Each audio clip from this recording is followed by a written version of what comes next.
Good night. We are on Wednesday, the 16th of November 2022.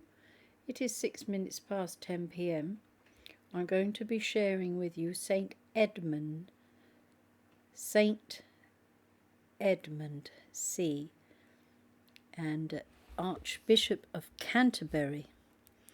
His life is accurately written by several hands, by his own brother, who accompanied him in his journeys to Rome, Edmundus Cantua, also by Bertrand, the saint's companion and secretary in his exile, and after his death, a monk, and at length prior of Pontigny, published by Dom Martin, Thesaur Anecdote with curious dissertations and remarks. You can see also Matthew Paris, Nicholas Trivet, Annal, Regum Wood, Godwin Presel, and Testimony Plurium de Sancti Edmundi Cant, and Corpus Christi Oxon, A.D. 1242. So he's an illustrious person if he was one of the Archbishop of Canterbury. In the name of the Father, and of the Son, and of the Holy Spirit. Amen. Angel of God, my guardian dear, to whom his love commits me here, ever this night be at my side, to light and guard, to rule and guide. Amen. Holy Michael, Archangel, defend me in this day of battle. Be my safeguard against the wickedness and snares of the devil. May God rebuke him, I humbly pray. And do thou, Prince of the heavenly host, by the power of God, thrust down to hell Satan and all the wicked evil spirits who wander through the world for the ruin of souls. Amen. I'm not saying I've not heard of him. I have heard a lot of him, but I don't know enough to tell you anything other than what I'm going to read. Saint Edmund. And I've been to Bury St Edmunds, and I'm not sure if this is the same person till I read through it. Saint Edmund Rich was the eldest son of REYNOLD Rich. I'll call it Rich because it's spelt like rich. A tradesman of Abingdon in Berkshire, and his wife MABILIA, so he's English. His parents were but slenderly provided with the goods of this world, but possessed abundantly the true riches of virtue and divine grace. REYNOLD was from the sale of his stock, leaving a moderate competence for the education of his children, and for a foundation for their industry to work upon, committed them to the care of his prudent and virtuous consort, and with her free consent made his religious profession in the monastery of Evesham, where he finished his mortal course with great fervour. MABILIA, who remained in the world, was not behindhand with him in aspiring ardently to Christian perfection. To accomplish the course of her penance, and to tame her flesh, she practised great austerities, and constantly wore a rough hair cloth. She always went to church at midnight, to matins, and by her own example excited her children to the heroic practice of her virtue. Our Saint Edmund, in his childhood, by her advice, recited the whole Psalter on his knees every Sunday and holiday before he broke his fast, and on Fridays contented himself with only bread and water.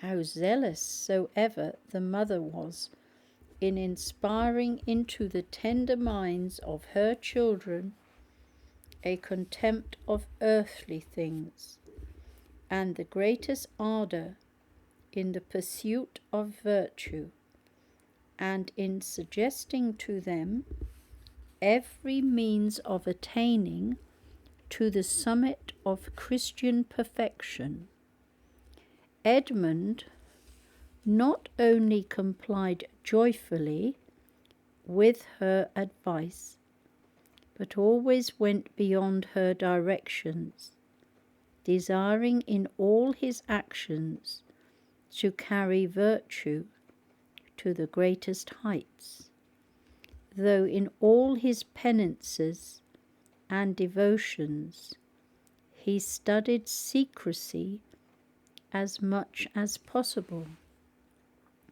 and was careful to shun in them the least danger of attachment to his own sense.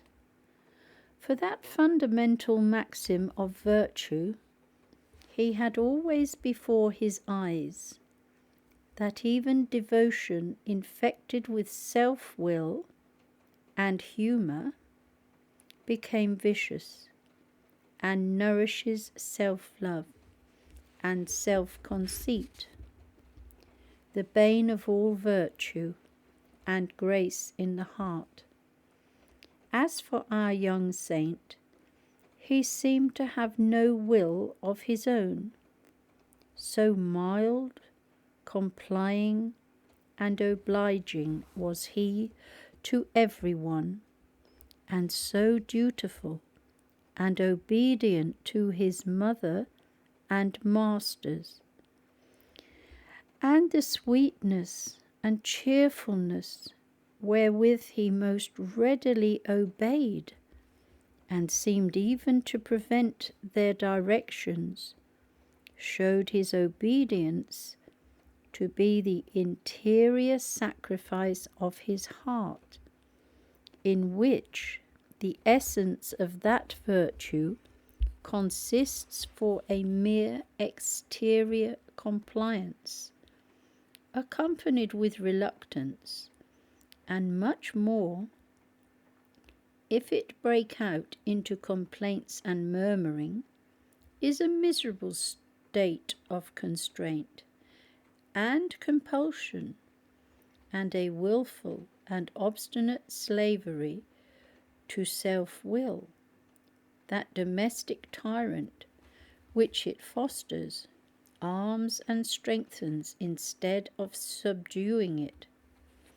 How grievously are those parents the enemies and spiritual murderers of their own children, who teach them to place their happiness in the gratification of their senses, and by pampering their bodies and flattering their humours and passions, make their cravings and appetites restless, insatiable, and boundless, and their very bodies unfit for and almost incapable of the duties of penance and even of the labours of civil life.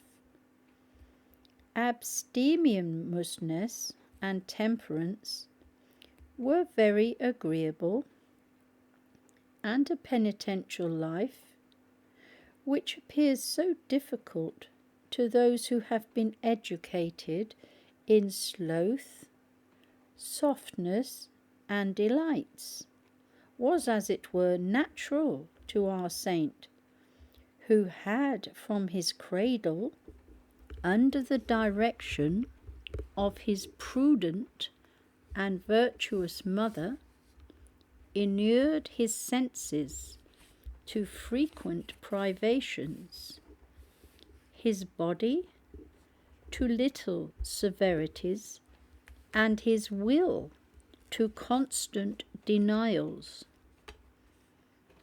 By perfect meekness, humility, charity, and obedience, so that it seemed as naturally pliant to the direction of reason and virtue as a glove is to the hand.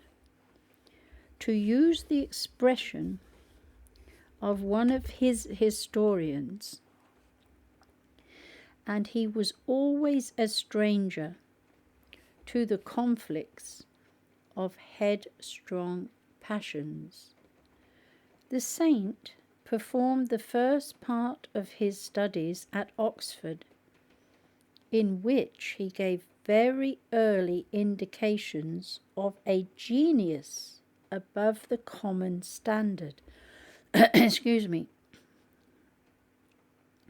It is indeed easy to understand with what ardour and perseverance a person of good abilities and deeply impressed with a sense of religion always applies himself to study, when this becomes an essential part of his duty to God.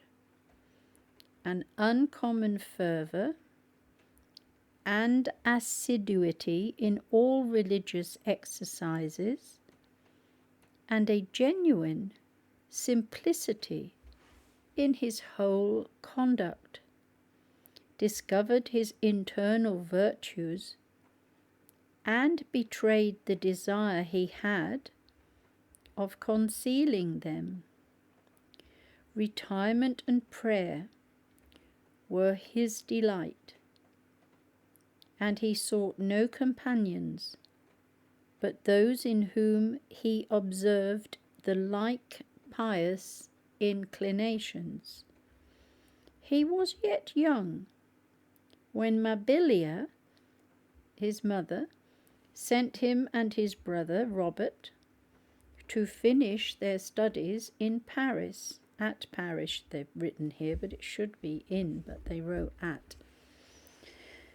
At parting, she gave each of them a hair shirt, which she advised them to use 2 or 3 days a week to fortify their souls against the love of pleasures, a dangerous snare to youth.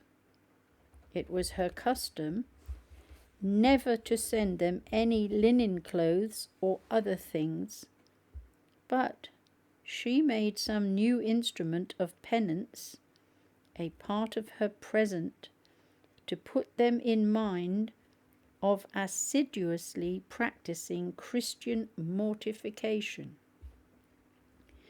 Edmund had spent some time in that seat of arts and sciences when his mother, falling sick of a lingering illness, and perceiving that she drew near her end, ordered him over to England, that she might recommend to him the care of settling his brother and his 2 sisters in the world.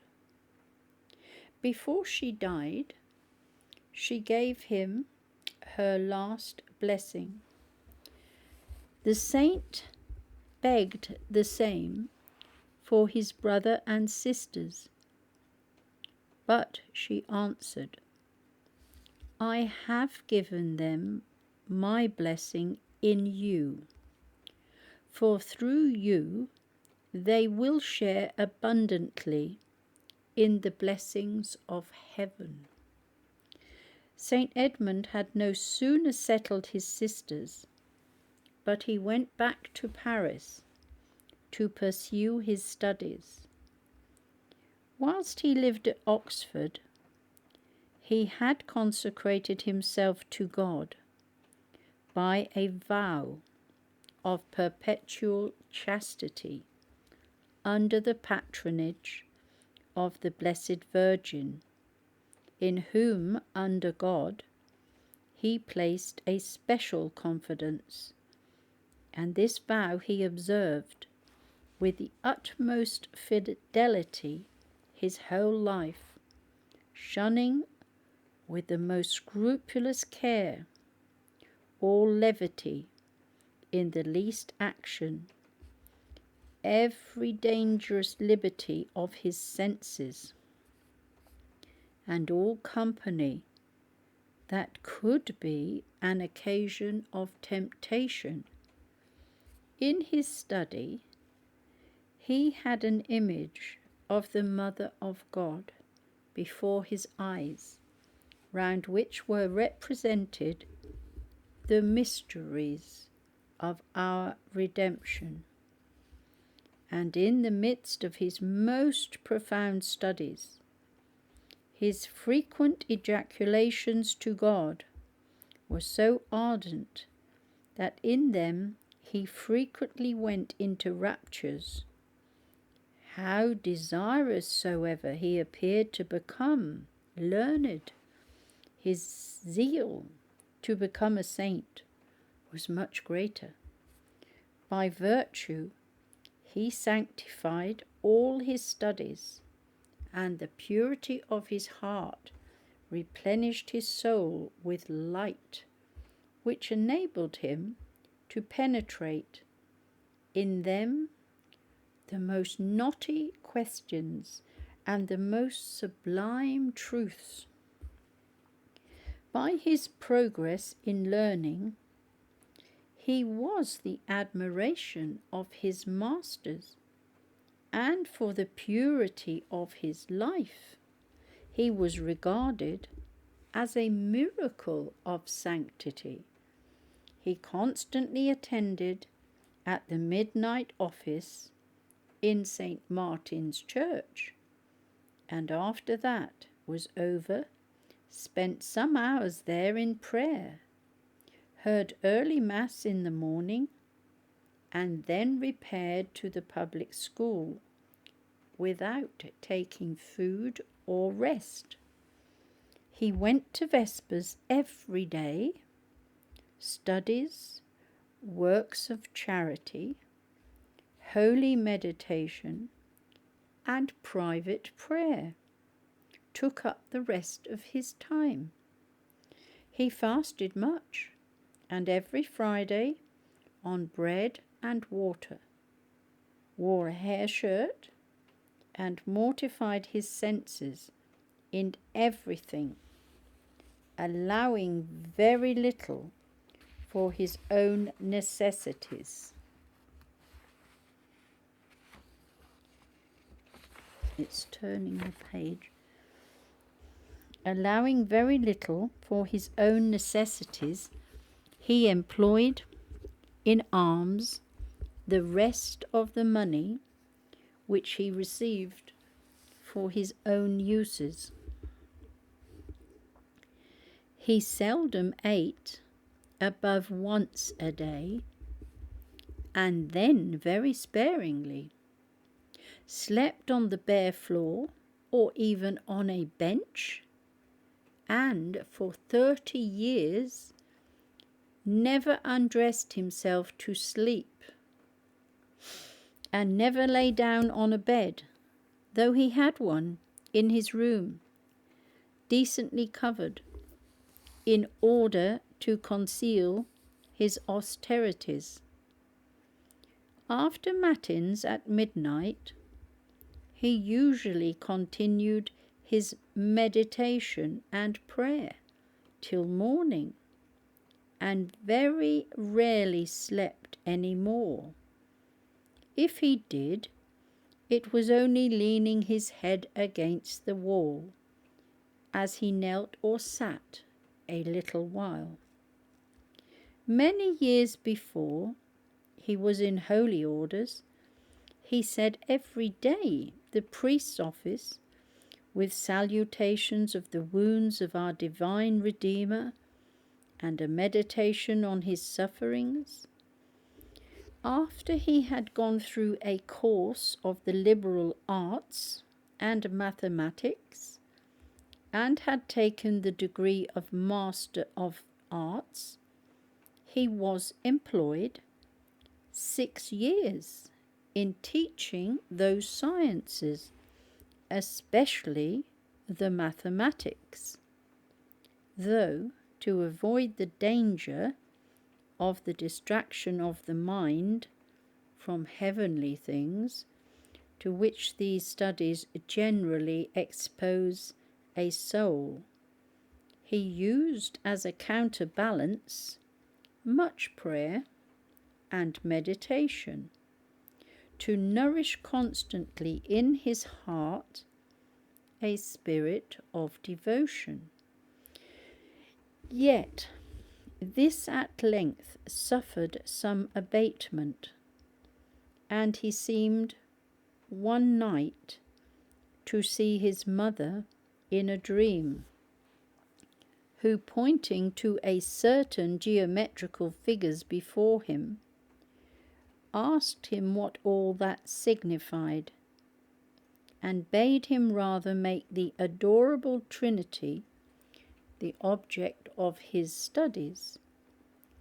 From that time he gave himself up entirely to the study of theology, and though out of humility he was long unwilling, he suffered himself to be oversome by the importunity of his friends, and proceeded doctor in that faculty, though whether this was in Paris or Oxford after his return to England, authors disagree. He interpreted the Holy Scriptures sometime at Paris. It was his custom always to kiss that divine book out of religious respect as often as he took it into his hands. Well, I saw the priest on Sunday. He was old and elderly, and he attempted, when I say attempted, I wasn't sure if he couldn't kiss the book, the holy book, or by health reasons, or if that was just his gesture of looking as if he was, so I couldn't tell. But I love when the priest kissed the Bible and the book, but on Sunday maybe he wasn't able, because he was old. Not as old as the normal ones we get. As soon as he was ordained priest, he began to preach with wonderful unction and fruit. Even the lectures which he delivered in school and his ordinary discourse were seasoned with heavenly sentiments of the divine love and praises, and breathed the Spirit of God, which extremely edified all that were present. Several of his auditors and scholars became afterwards eminent for sanctity and learning. 7 left his school in one day to take the Cistercian habit, one of whom was Stephen, afterwards abbot of Clairvaux and founder of the Bernardines at Paris.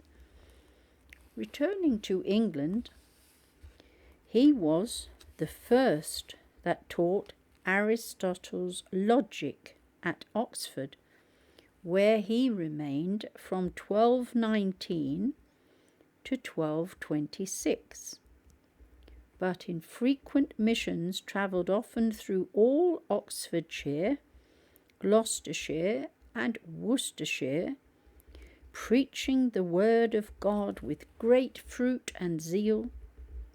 After having refused many ecclesiastical preferments, he at length accepted of a canonry with the dignity of treasurer in the Cathedral of Salisbury. It's a beautiful cathedral, but gave far the greatest part of the revenue to the poor, leaving himself destitute the greatest part of the year. He had not been long in this post when the Pope sent him an order to preach the crusade against the Saracens, with the commission to receive an honorary stipend for his maintenance. From the several churches in which he should discharge that office, the saint executed the commission with great zeal, but would receive no honorary stipend or any kind of present for his maintenance, as he was preaching in the open air near the church. At Worcester, a heavy shower fell all round the place, but the saint, having given his blessing and bade the people not to disperse, not a single drop touched any of them or fell on the spot where they stood. When he preached, the words which came from his inflamed heart were words of fire, which powerfully converted souls. Persons the most profoundly learned were moved to tears at his sermons, and many became imitators of his penance and virtues. William, surnamed Longspear, the famous Earl of Salisbury, who had lived a long time in the neglect of the essential duties of a Christian, and without ever approaching the sacraments, was so entirely converted by hearing a sermon which the saint preached, and by conversing some hours with him, and from that time he laid aside all other business to make the salvation of his soul his whole employment. The saint formed many excellent men of prayer, and was himself one of the most experienced doctors of an interior life, and most enlightened contemplatives in the church. What he chiefly inculcated was a sincere spirit of humility, mortification, and holy prayer, and he was principally solicitous to teach Christians to pray in affection and spirit. Oh, I'd love to have known him. 100,000 persons, says the saint, are deceived in multiplying prayers. I would rather say 5 words devoutly with my heart than 5,000 which my soul does not relish with affection and understanding. Well, that's real wisdom for you. Wonderful. Sing to the Lord wisely. What a man repeats by his mouth, that let him feel in his soul. A late French critical author of a book entitled The Tradition of the Church concerning contemplation says of Saint Edmund, he applied himself from his youth to the contemplation of eternal truths, and so well united in himself, which is very rare, the science of the heart with that of the school, the mystical theology with the speculative, that by letting into his heart the lights of his understanding. He became a perfect contemplative or mystic theologian, and he has no less enlightened the Church by the sanctity of his life than by the admirable spiritual tract called The Mirror of the Church, in which are found many excellent things relating to contemplation. The See of Canterbury had long been vacant when Pope Gregory the 1X, that's 9, pitched upon Edmund to fill it. The chapter of Canterbury was unanimous in his favour. King Henry III gave his consent, and the election was confirmed by His Holiness. Matters were gone thus far when a deputation was sent to Salisbury to give notice to the saint of his election and to conduct him to his flock. Edmund, who was till then a stranger to these proceedings, protested loudly against the violence that was offered him. The deputies, thus repulsed by him, applied to the Bishop of Salisbury, who exerted his authority, to compel the saint to acquiesce. Edmund submitted after much resistance, but had not quite conquered his fears and difficulties when he was consecrated on the 2nd of April 1234. This dignity made no alteration to the humble sentiments or behaviour of our saint. He had still the same mean opinion of himself, and observed the same simplicity and modesty in his dress, notwithstanding the contrary fashions of the bishops of that age. His chief employment was to inquire into and relieve the corporal and spiritual necessities of his flock, and he soon got the reputation of a primitive pastor.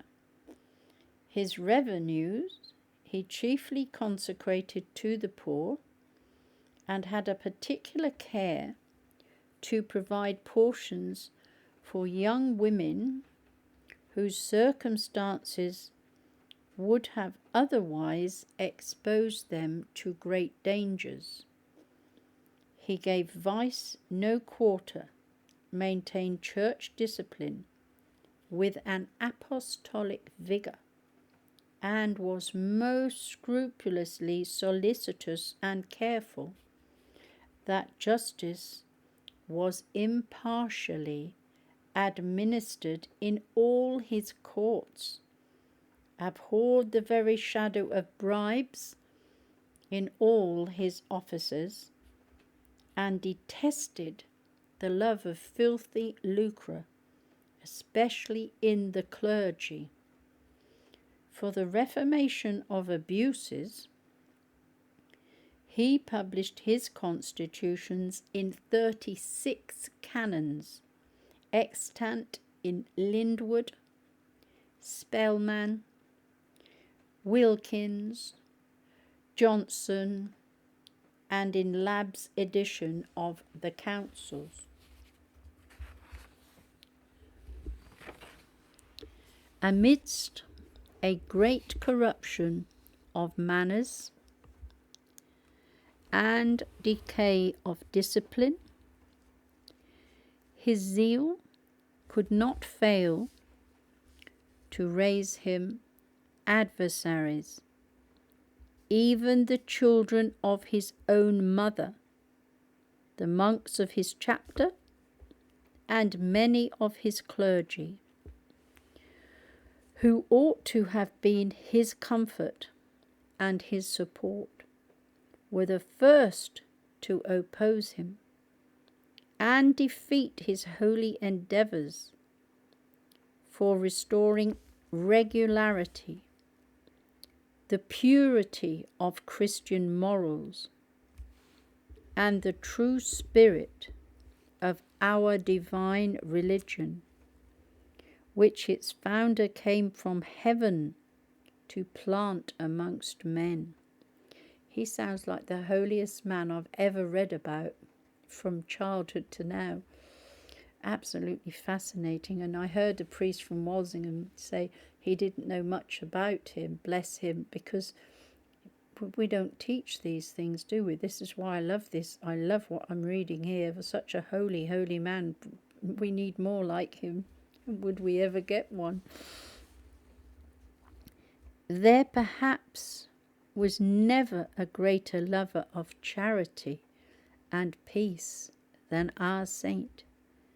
Yet he chose to see his dearest friends break with him and turn him his implacable enemies and persecutors, rather than approve or tolerate the least point which seemed to endanger both his own and their souls. So all his closest loved ones and friends turned on him, and from their malice he reaped the invaluable advantage of holy patience. That's why I love this saint. I can identify with him so much. For their bitterness and injustice against him never altered the peace of his mind, or his dispositions of the most sincere charity and tenderness towards them, and he never seemed sensible of any injuries or injustices that were done to him. When some told him that he carried his charity too far, he made an answer: "Why should others cause me to offend God, or to lose the charity which I owe, and bear them?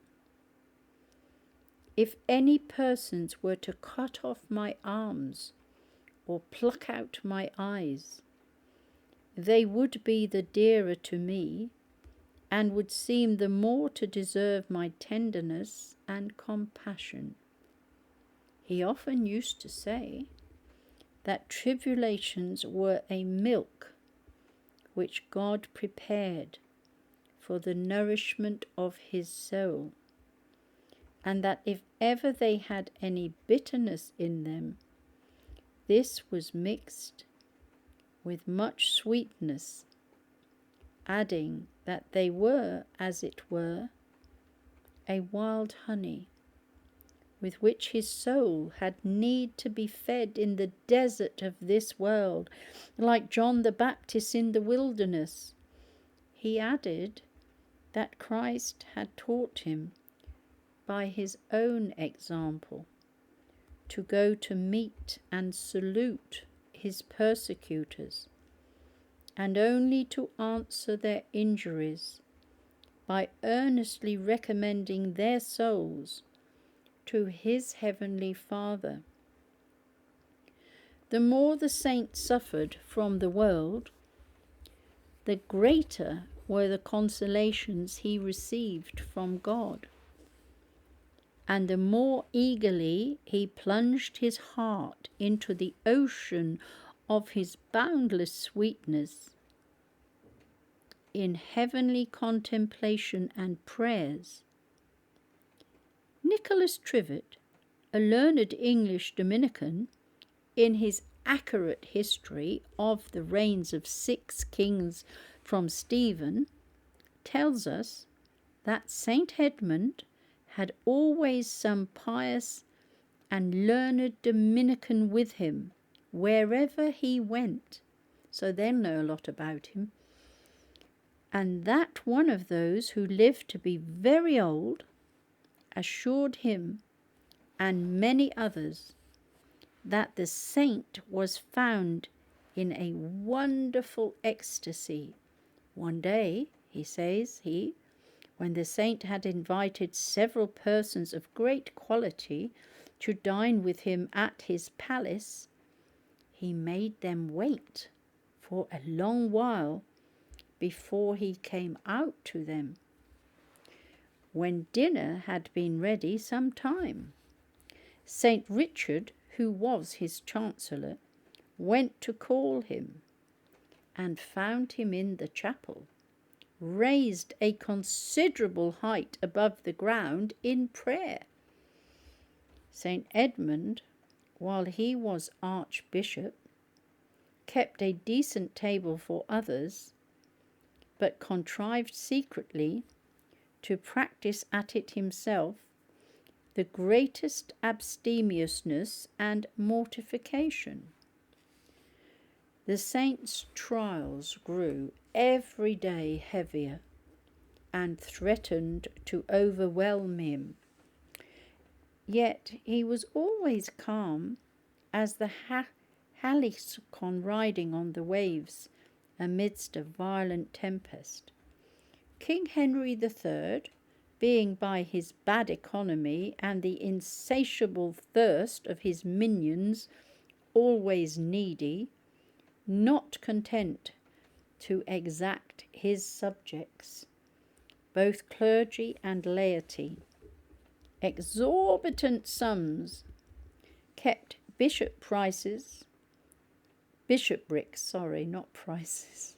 It is a small font, forgive me. Bishoprics, abbeys, and other benefices a long time vacant. Didn't want to pay out the money, I suppose. Only that under the title of protecting the goods of the church, he might appropriate the revenues to his own use. And when he nominated new incumbents, preferred his own creatures, I bet they weren't holy, who were usually strangers, or at least persons no way qualified for such posts. St. Edmund, not bearing an abuse, which was a source of infinite disorders, obtained of Pope Gregory the IV a bull by which he was empowered and ordered to fill such vacant benefices in case the king nominated no one within 6 months after they fell vacant. But upon the king's complaint, His Holiness repealed this concession. The zealous prelate, fearing to injure his own conscience and appear to connive at crying abuses, which he was not able to redress, passed secretly into France, thus testifying to the whole world how much he condemned such fatal enormities.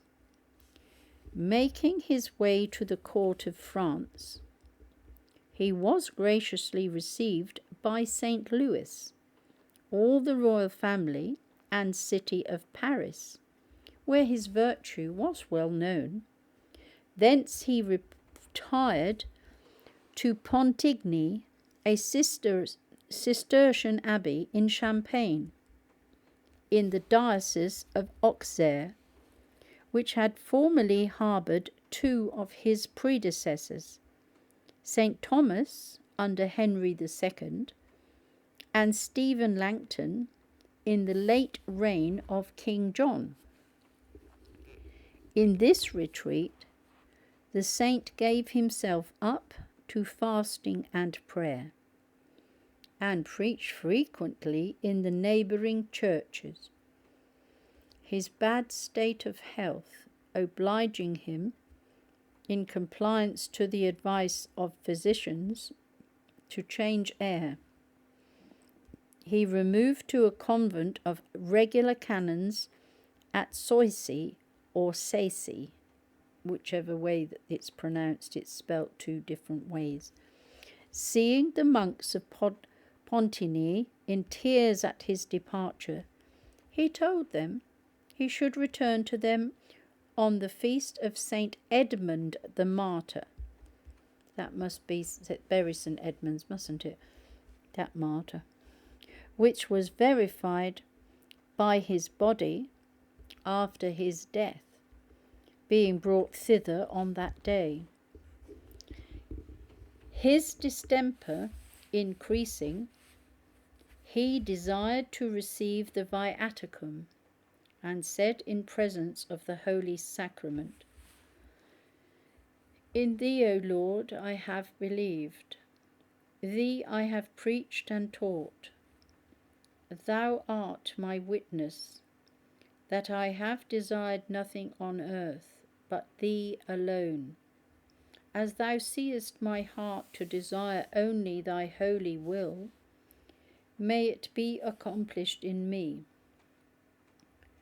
After receiving the Holy Sacrament, he continued that whole day in wonderful devotion and spiritual jubilation, so as to seem entirely to forget and not to feel his distemper. Tears of joy and piety never ceased trickling down his cheeks, and the serenity of his countenance discovered the interior contentment of his holy soul. This his joy he expressed by alluding to a proverb then in vogue, as follows: "Men say that delight or sport goeth into the belly, but I say it goeth into the heart." This inexpressible interior comfort which his soul enjoyed wonderfully discovered itself by a cheerfulness and glow which cannot be imagined, but which then appeared to his cheeks, which were before as pale as ashes.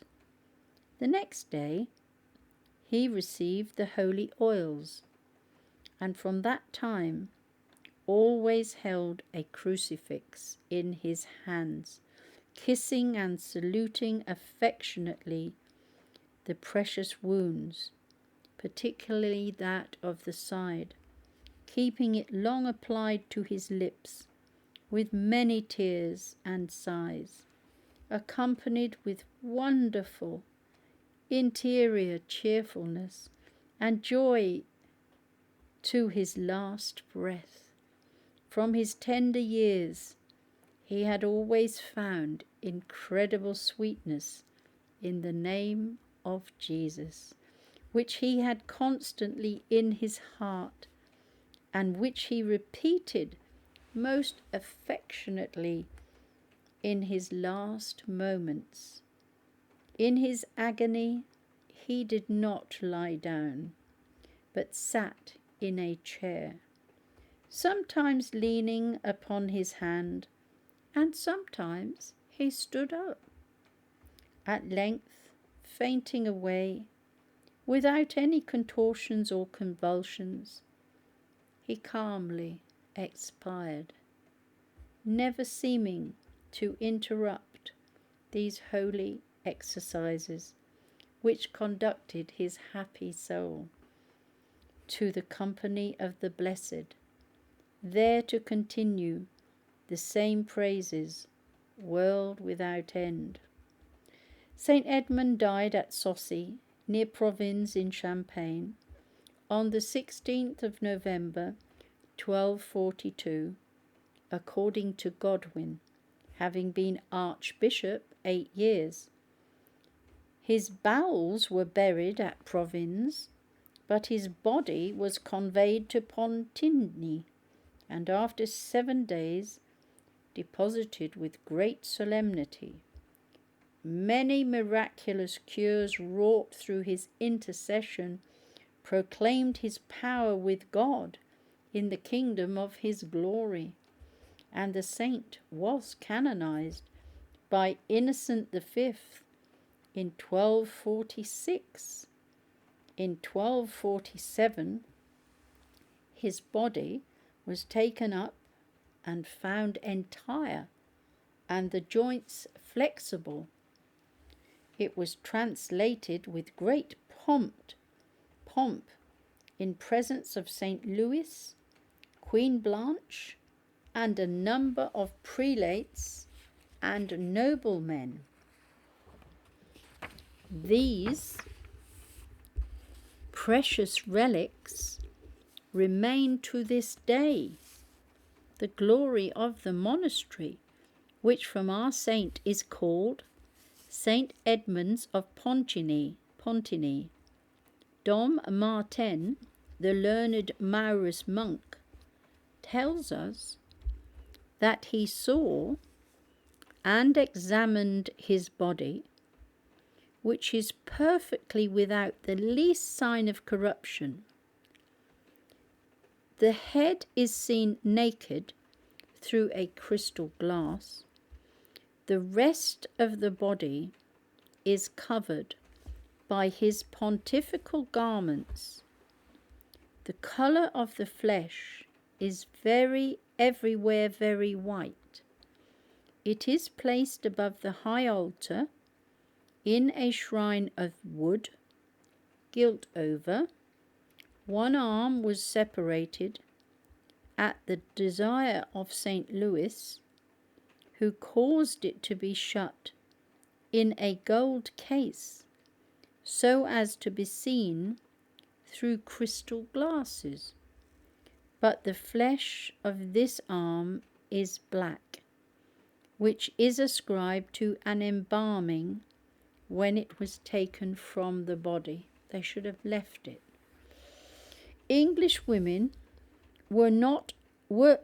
my apologies, my eyes. English women were allowed to enter this church, though the Cistercian order forbade the entrance of women into their churches, which is nowhere observed among them, except in the churches of Citeaux and Clairvaux.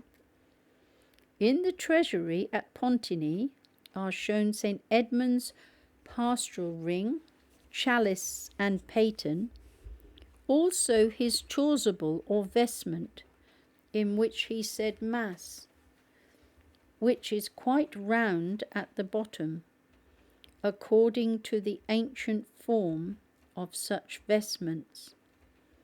Martin adds that the conservation of this sacred body free from corruption is evidently miraculous and cannot be ascribed to any embalming during above 500 years, without any change even in the colour.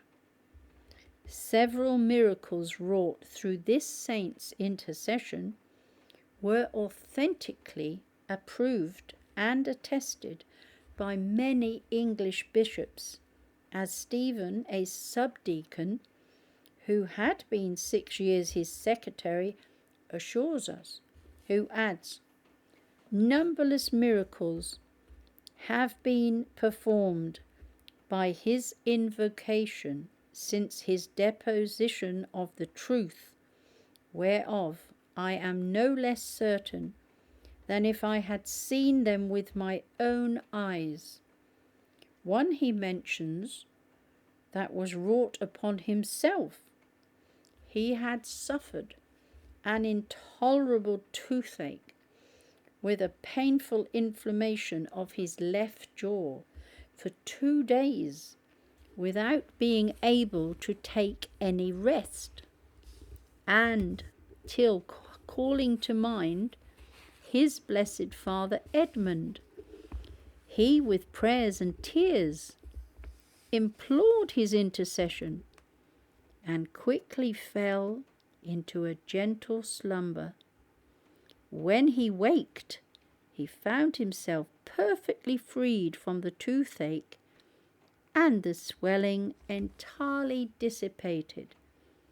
Saint Edmund was a great proficient in the school of divine love and heavenly contemplation, because he learned perfectly to die to himself.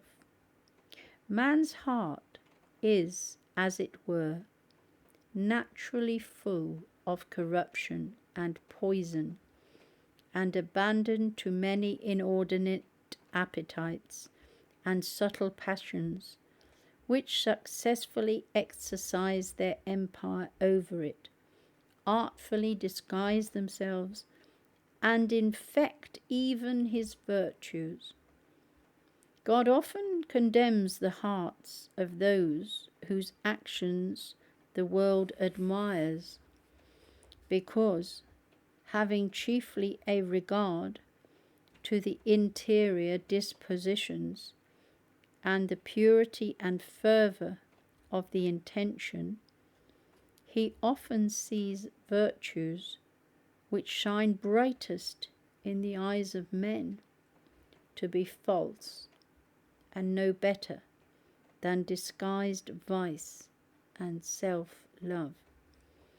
A sincere spirit of humility, meekness, patience, obedience, compunction, and self-denial, with the practice of self-examination, penance, and assiduous prayer, must crucify inordinate self-love, disengage the affections from earthly things, and purifying the heart, open it to the rays of divine light and grace. Thank you so much for listening.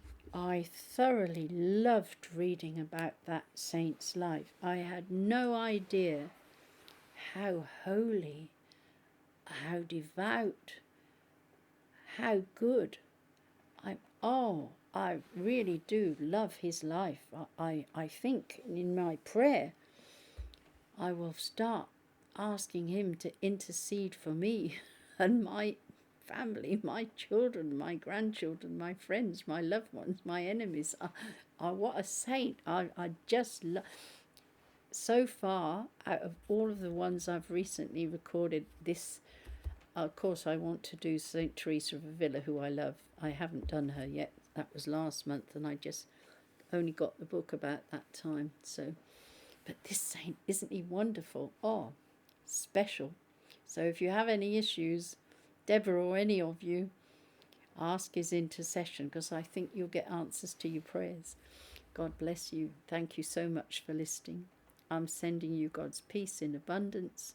May you always be happy and joyful in the Lord. And the next saint in the book, this holy book, is tomorrow, if I get time, St. Gregory of Thaumaturgus, BC, called Gregory, and from his extraordinary miracles, he surnamed Thaumaturgus, or worker of wonders. So if I have time tomorrow, I will do that saint. So God bless you, and I'm sending you peace and prayers. Thank you. Bye-bye.